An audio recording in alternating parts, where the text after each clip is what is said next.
Hi family, मी अंकिता. 100 दिवसांमधला आज आहे 64वा दिवस आणि सगळ्यांना गुड मॉर्निंग.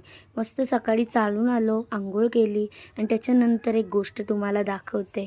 तर ती ही आहे, आमचा दादा तिकडे पुरी तळत होता आणि मस्तपैकी आम्हाला पण ती खायला दिली आणि खूप मजा वाटत होती, कारण इकडे गेलं की आमची त्यांची खिडकी येते आणि आशू मस्तपैकी पुऱ्या पण घेऊन आली.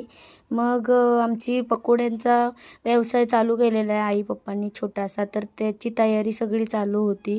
तर ती तयारी करता करता नंतर मग आम्ही गेलो. आशूचं थोडंसं काम होतं, तिचं हार्डवर्किंग काम बघायला पण गेलेली आणि तिचं काम पण ती करत होती. तर ती वायरमॅन आहे, तर ते हे सगळं भीतीदायकच होतं बघायला. त्याच्यानंतर अनारकलीवाला आला, तर मस्त अनारकली खाऊ असं ठरवलं. तर ते माहितीच नव्हतं मला की जुनी मंगळसूत्र, खोटी मंगळसूत्र असतील त्याच्यावर अनारकली पण मिळते.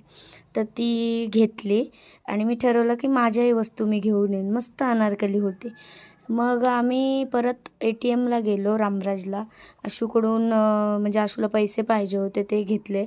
आशूने मला जाम पैसे दिले. 1 नोट, 2 नोट, अजून 1 नोट दिली.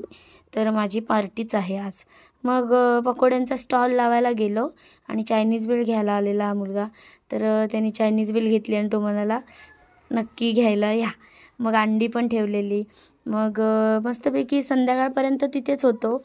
संध्याकाळी मला एक वाटलं की थोडंसं खाऊन बघावं आपण, पण मी खाल्लं आणि असं संपवला माझा गोड दिवस. बाय.